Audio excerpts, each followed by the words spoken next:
Back, everyone. Next, we have ASP Isotopes Inc. It trades on the NASDAQ under the symbol ASPI and is an advanced materials company dedicated to developing technology and processes to produce isotopes in multiple industries. The company employs proprietary technology, the Aerodynamic Separation Process, known as ASP, for the production, distribution, marketing, and sale of all isotopes. Please welcome its CEO and chairman, Paul Mann. Nice to see you, Paul. Nice to see you, and thank you for the opportunity to present, and thank you everyone for listening today. So we'll start with some prepared remarks, then we'll move to Q&A at the end. So please just take note of our forward-looking statements here.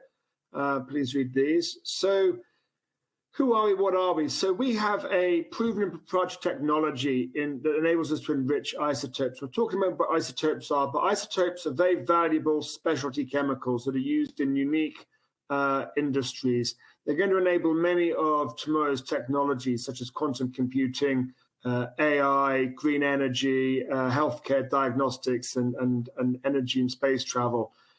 We have a unique way of enriching isotopes. It's been grown over the last 20 years. We've got 20 years of R&D history behind this. And our first two plants were, our first plants will start up, or have already started up, and we'll start producing commercial product later on this year. And we expect to generate significant amounts of free cash flow next year as a result of these manufacturing plants. And it's a very good time to be in the isotope enrichment industry. Very favorable geopolitical tailwinds. Russia has historically been the largest producer of isotopes, and most customers and consumers of isotopes, both governments and companies, are looking for new suppliers and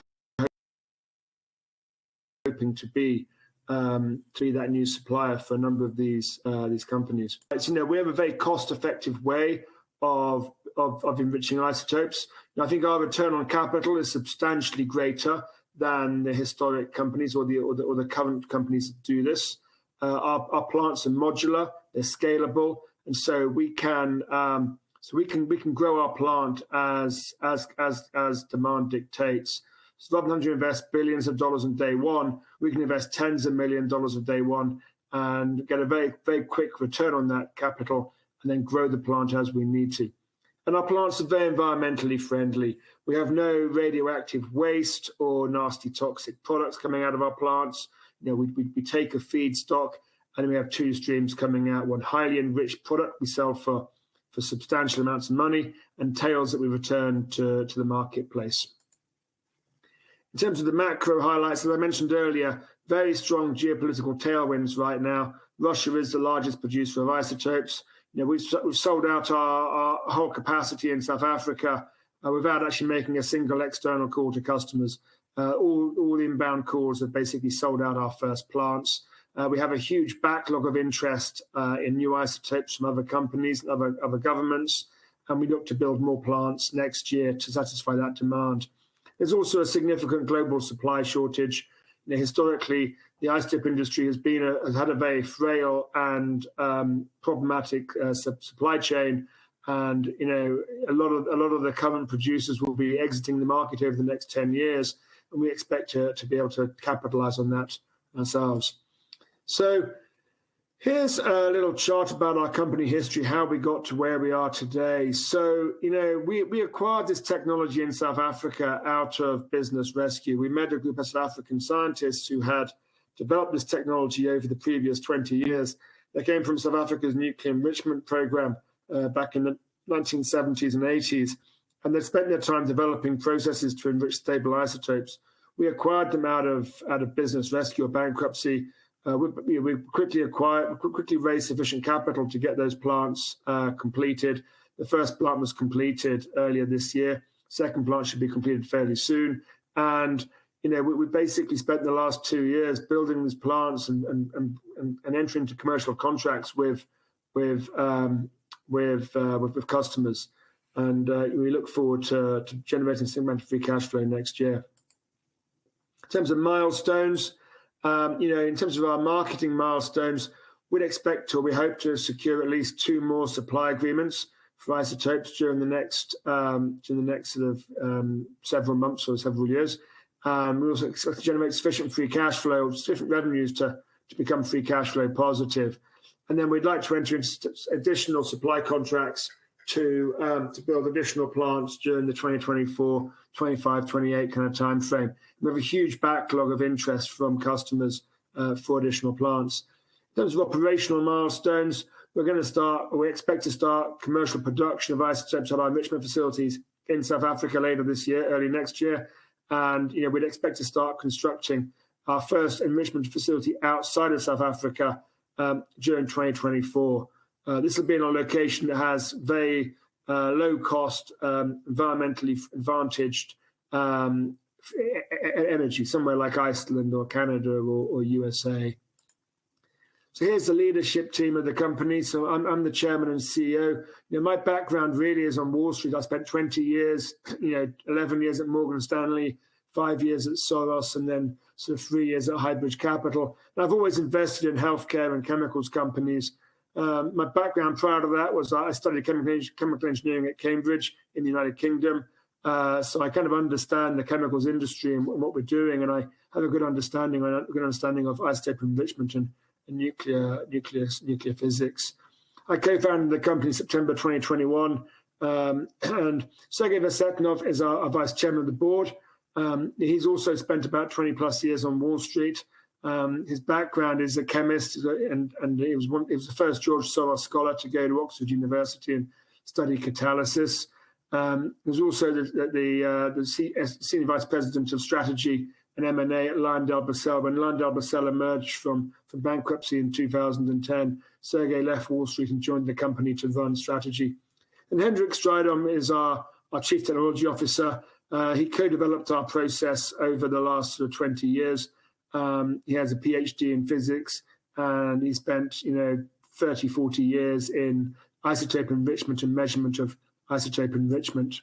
So this is probably the most important slide. What is an isotope? So an isotope is basically an element, or isotopes are basically elements that have different masses. So an element is defined by the number of protons and electrons it has, but they can have a varying number of neutrons in the nucleus, and that changes the mass.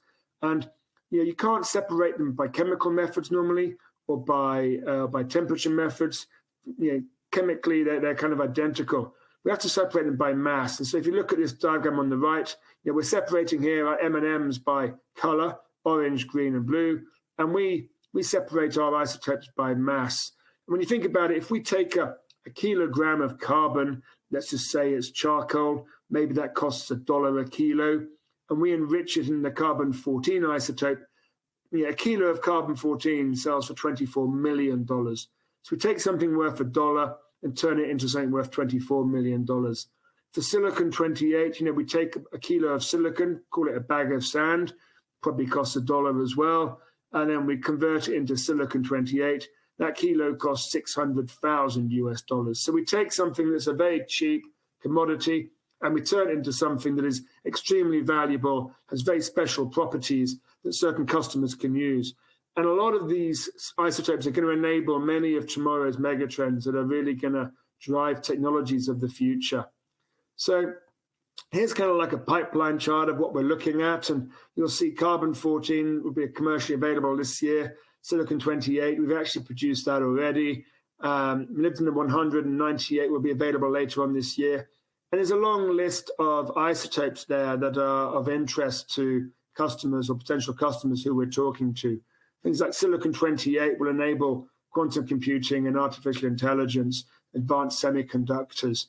Molybdenum-198, zinc-68, these will enable advanced diagnostics. And then at the bottom, you'll see a number of isotopes that are going to enable clean nuclear energy that will hopefully allow us to meet 2050 climate goals. So what is our technology? So, we have, traditionally isotopes are enriched in centrifuges. These are very capital intensive plants, billions of dollars they cost. They're huge, large tubes that spin round in a circle and the heavier isotopes move to the outside, the lighter ones move to the inside. The capital cost for our plants is substantially lower. We can build a small plant for, say, $10 to $20 million. Our cash-on-cash payback is so 1.5 to 2.5 years.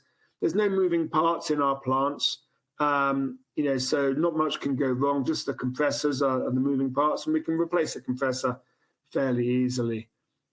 Here's a diagram of what it looks like. We basically we have a stationary tube, and we spin the gas around inside the tube. And again, the heavier isotopes move to the outside, the lighter ones to the inside, and this allows us to separate them. This next slide just shows the areas of interest in the medical industry. So as you see, carbon-14, molybdenum-99, and molybdenum-100 and 98, zinc-68, nickel-64, ytterbium-176. These have all got significant opportunities in the healthcare industry. Many of these are emerging, such as zinc-68, nickel-64, ytterbium-176. Others are much more established, like carbon-14 and molybdenum-100. So here's a picture of an ASP plant. This is our carbon-14 plant in Pretoria, South Africa. You'll see it's not a big plant. Each of these kind of metal cages is about 2.2 meters high by 2 meters long by about 1 meter wide. That plant will produce the entire world's demand of carbon-14. We've entered into a multi-year contract for carbon-14 with a North American customer. There's a minimum annual revenues of $2.5 million a year. We'd expect to start enriching carbon-14 later on this year. This plant is operational, it's working. We're just waiting for our feedstock from our North American customer. We'll get that likely during the fourth quarter of this year. So this slide just shows a bit about molybdenum-100 and zinc-68, both large isotopes that are used in the diagnostic space. Molybdenum-99, or technetium-99, which comes from molybdenum-100, is basically the workhorse of nuclear medicine. And zinc-68 is an emerging isotope that's going to be used for positron emission tomography over the next several years. This chart here just shows what the current molybdenum-99 supply chain looks like. Right now, the entire world supply of molybdenum-99 is produced in 9 nuclear reactors. Molybdenum-99 has a 66-hour half-life. Basically, you're moving this product around the world, and every 2.5 days, it's losing half its value. That converts into technetium-99, and you give that to the patient. You convert it at the point of care, close to the patient. In a very challenged supply chain, regularly there have been supply issues or shortages. In fact, just last November, the FDA put this product on the drug shortage list. Our process is much simpler. We ship molybdenum-100 around the world. That's a stable isotope. You can ship it in a normal FedEx package. You can keep it on the shelf. You can take it out and use it when you need it. And convert to technetium-99 at the point of care.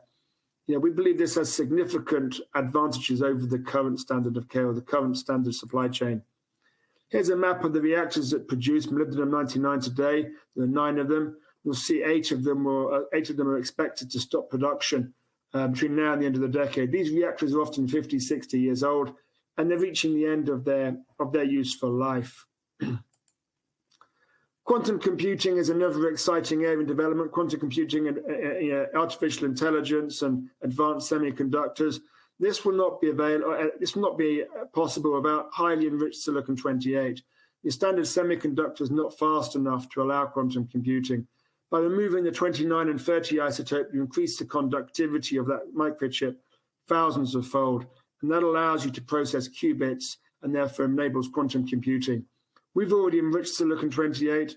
We're talking to a number of potential customers about supplying them with highly enriched silicon-28 so they can start producing advanced semiconductors and microchips. And we'd expect to sign a contract in the next 12 months for silicon-28. The other area I get asked a lot of questions about is green energy and nuclear power. It's a pretty interesting slide. I mean, it's a very challenging equation the world has to solve over the next 50 years. During the next 50 years, we have to double the amount of energy produced in the world. We have to double that energy whilst maintaining carbon neutrality and not increasing carbon emissions. That's not easy to do. It's not going to be easy to do. What's very clear is that protesting is not going to solve that equation. To solve that equation, we require investment and innovation. And we hope to be able to help solve this problem. The benefits of nuclear power should be well known to everyone. Very low carbon footprint, constant and controllable energy, very cost competitive, and really an essential energy for the world, for base load for most countries. Very strong geopolitical tailwinds for green nuclear energy. Energy security is now a really important point for many countries. Huge increased focus on nuclear power. You'll see on the right-hand side there just a list of countries, or a few countries, that are really trying to expand their nuclear power, or expand nuclear power as part of their energy mix. You know, the UK, France, India, Japan, China, USA, all trying to increase the amount of nuclear power in their energy mix. You know, we believe, and I suspect most other people believe, that the small modular reactor, the SMR, is the future of nuclear energy. You know, basically an SMR, think of an SMR as like the Model T of cars. This is where we take nuclear reactors onto production line manufacturing, drives down costs of goods dramatically, allows you to put a small nuclear reactor next to a small city anywhere in the world and deliver cheap, reliable energy 24/7 at a cost that no one else can beat, and it will sit there for 80 years, provide, you know, with really very few emissions. You know, DOE spent billions of dollars. We're spending billions of dollars to advance these SMRs. Companies like TerraPower, X Energy, Rolls-Royce are the leaders in this industry, and I think it's undebatable that this will be, you know, the next wave of energy innovation that allows us to try and meet 2050 climate goals. There's one real problem with SMRs in that they require a new type of uranium called HALEU, high affinity, low enriched uranium. That's uranium rich to 19.75%. Currently, there is no Western producer of HALEU.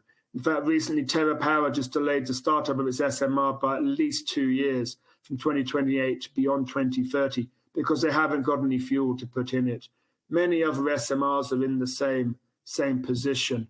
We'd like to think we can be a player in this market. You know, this is not an industry we're going to go into by ourselves. This is an industry we want to partner. We're talking to a number of potential partners at the moment to see if we can find that partner. This is a very different regulatory environment to producing isotopes like silicon-28 and carbon-14. This kind of shows how we'd go about doing it, and we believe we can be a very cost-competitive, you know, leader and maybe even a first mover in this industry. This slide here just shows other isotopes we're looking at. I mentioned them earlier. We've kind of touched on silicon-28 already. You know, chlorine-37 is going to be required for molten salt reactors. You know, I think by the end of the decade, 20, 30, 40 metric tons of chlorine-37 is going to be needed to advance molten salt reactors. Right now, there is no Western producer of chlorine-37. For us, this would be a really easy isotope to enrich. Lithium-6 is going to be required for nuclear fusion. Maybe that's next decade rather than this decade, but there's likely kilogram demand for lithium-6 right now. We're talking to governments and companies about possibility of supplying lithium-6. And nuclear fusion is probably the cleanest form of power that will ever exist. Maybe we're still a few years away from it, but it really does feel like science fiction is becoming science maybe, and perhaps we get this sooner rather than later. So just to conclude and just to remind you of the investment thesis, you know, we have a proven and proprietary technology. We have plants that are operational, ready to enrich product as soon as our feedstock arrives. This technology has been grown over 20 years in South Africa. We have very strong geopolitical tailwinds, a huge backlog of interest from customers, both large and small, and governments, USA and non-domestic, about isotopes and what we can supply to them. And, you know, since incorporation 2 years ago, we've constructed our first plant. We continue to expand our operational footprint in South Africa. We expect to be commercially producing right around the end of this year, beginning of next year, and that should drive considerable free cash flow. So we'll stop there and we'll take any questions that you've got. Great job, Paul. All right, we do have some questions for you. Let's start with, talk about South Africa. It's a U.S. company based in South Africa. Tell us why. Yeah, so it's a bit unusual, I must say. We're a U.S. company. I think we have 1 or 2 U.S. employees. Of our 50-plus employees, they're all based in South Africa. So we acquired the South African technology out of business rescue, equivalent to bankruptcy, about 2 years ago. And during the apartheid years, South Africa wasn't allowed to import uranium or many of the fuels that the rest of the world were enjoying. So they had to enrich their own uranium. So they actually built themselves their own enrichment facilities to enrich uranium. They were also concerned about political stability in the region, and they built themselves 6 nuclear weapons at the same time. So it's these scientists in South Africa has a long history in nuclear technology, nuclear science, and how to enrich.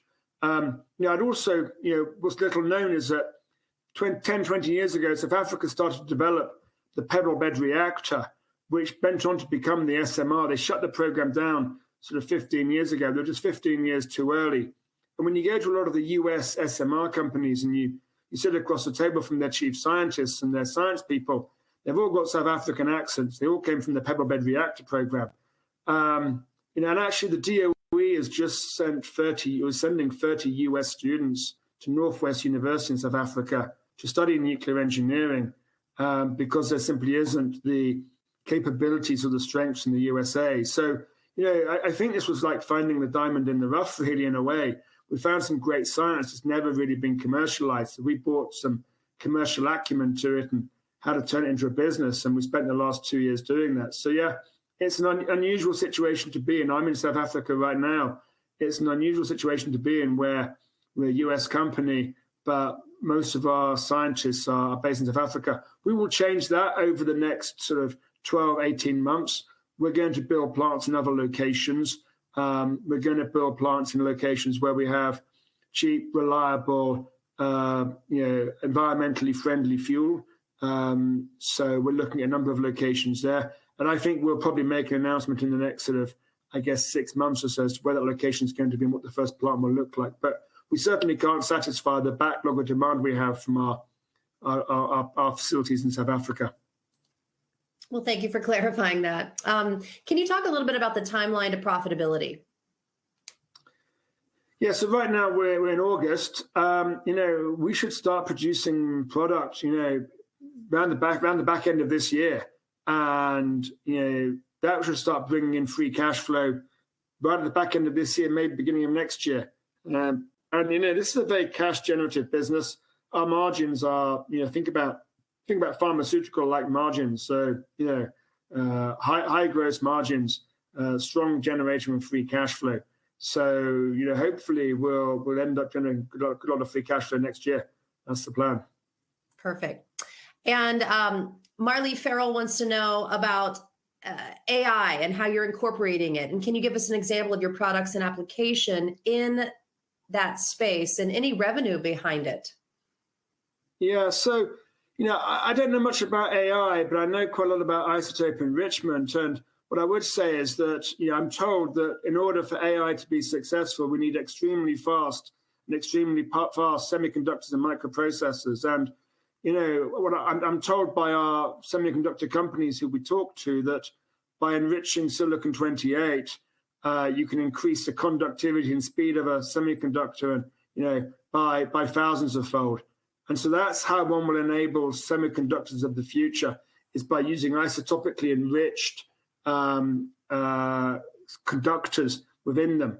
And to the best of my knowledge, there's no Western producer that can produce silicon-28 and germanium to enable qubits to be processed. So, I'd like to think that we're going to be an enabler of these technologies in the future, such as quantum computing and AI.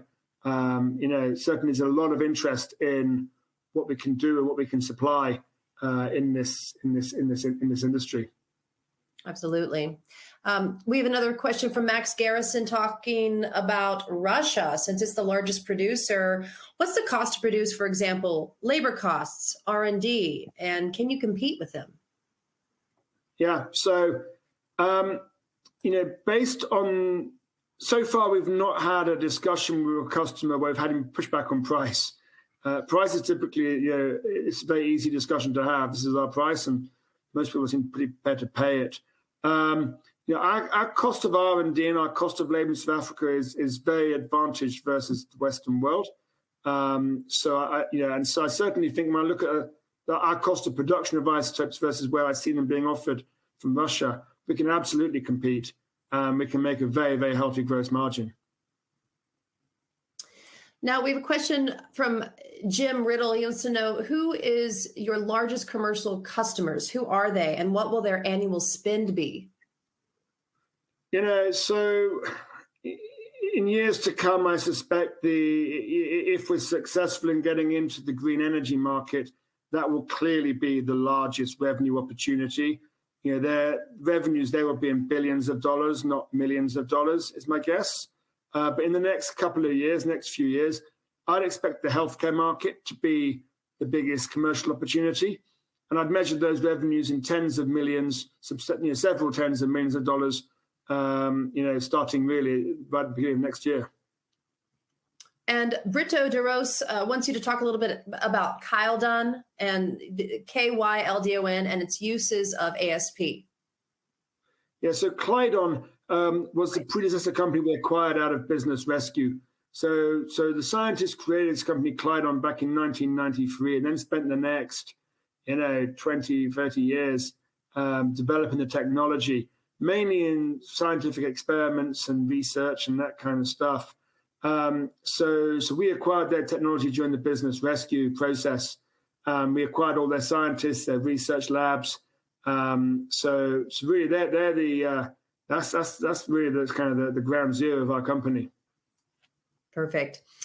And Mike Wong wants you to talk about the competition and the evolution of this technology. How are you planning to keep ahead of the competition out there?